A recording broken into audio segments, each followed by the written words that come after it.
Glória a Deus. Amém? Sejam todos bem-vindos ao nosso canal. Nosso tema de hoje é anátema.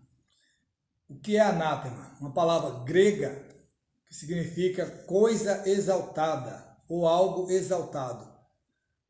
Trazendo para o âmbito cristão, é aquela pessoa exaltada dentro de um templo, né? Por exemplo, como oferta de volta a um ídolo, conforme Lucas 21:5. Você que é cristão ou não, você que é um estudioso da palavra, você que já leu o Novo Testamento, você como um bom cristão em Cristo Jesus, vê essa palavra no Novo Testamento, que olhando o sinônimo da palavra anátema, nos leva para maldição, execração, opróbrio. Meu Jesus, que sinônimo dessa palavra? São sinônimos de anátema, ou seja, amaldiçoado. Em Romanos capítulo 9, versículo 3, a gente enxerga ali Paulo falando de uma morte física e não da espiritual, né? Em primeiro lugar. E segundo, ele queria indicar a exclusão da igreja e não a condenação da alma. Ou seja, Paulo estava excluindo aquela igreja que seria anátema, não condenando a alma. Nós não condenamos o pecador. Jesus ama o pecador, mas ele não ama o pecado. Não é isso? 1 Coríntios 16:22, encontramos também um texto que o mesmo que aquele que não ama o nosso Senhor. Então, quem pratica uma condição de anátema, que a pessoa é exaltada, é amaldiçoada, ele não ama a Deus. Ele não ama a Deus.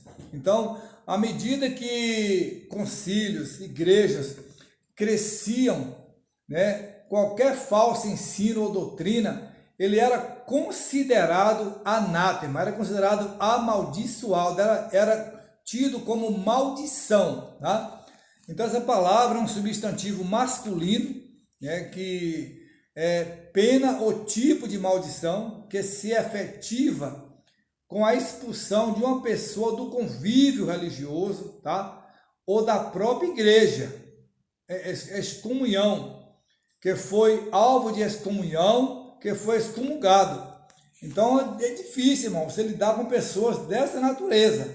Às vezes a gente ouve de muitos pastores que, irmão, por gentileza, procure outra denominação, ou então um pastor que diz, mais grato a ti quando aquela pessoa anátema deixa o templo, porque não é fácil.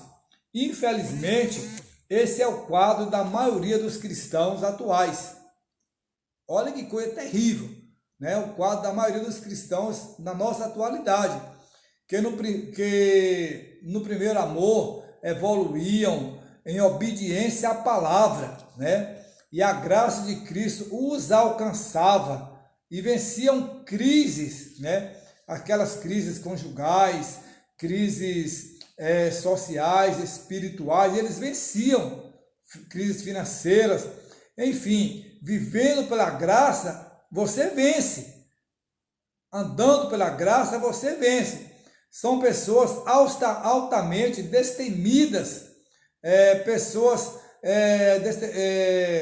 corajosas, eu diria, que não se acovardavam jamais, não se acovardam. Agora, vemos hoje um quadro totalmente diferente. Pessoas estáticas, passivas, se apequenam diante das coisas, né? Se tornam pequenas. São pessoas fragilizadas, não conseguem lidar, superar coisas mínimas na sua vida. Eles são vencidos por problemas mínimos, problemas pequenos.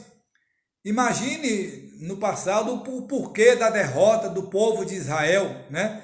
Para situações fáceis de serem vencidas, porque abandonaram a fé, abandonaram a graça, abandonaram Deus. É como hoje, né? Pessoas que não conseguem ao menos sair do lugar, ao menos dar um passo. São vencidas pela frieza, pelo desânimo. E muitas das vezes se deixam se levar pela exaltação. São anátema, são pessoas difíceis de se lidar. Filipenses capítulo 3, versículo 16, diz que andemos de modo com o que já alcançamos. Devemos andar da maneira do Evangelho, de como alcançamos, de como aprendemos o Evangelho. Tá? Não negociar o que recebeu. Afasta desses, foge destes, né? Anátema é alguém que não deve ser seguido, é alguém reprovado. Nem Paulo se excluiu dessa mudança, nem o apóstolo Paulo, dessa mudança de vida, que deve ser diária em nossas vidas, até Jesus voltar para nos buscar, que estejamos na graça, que estejamos buscando a presença do Senhor, nunca exaltando, nunca querendo ser o melhor, sempre querendo a graça de Cristo para crescer na sua graça e no seu conhecimento. Amém?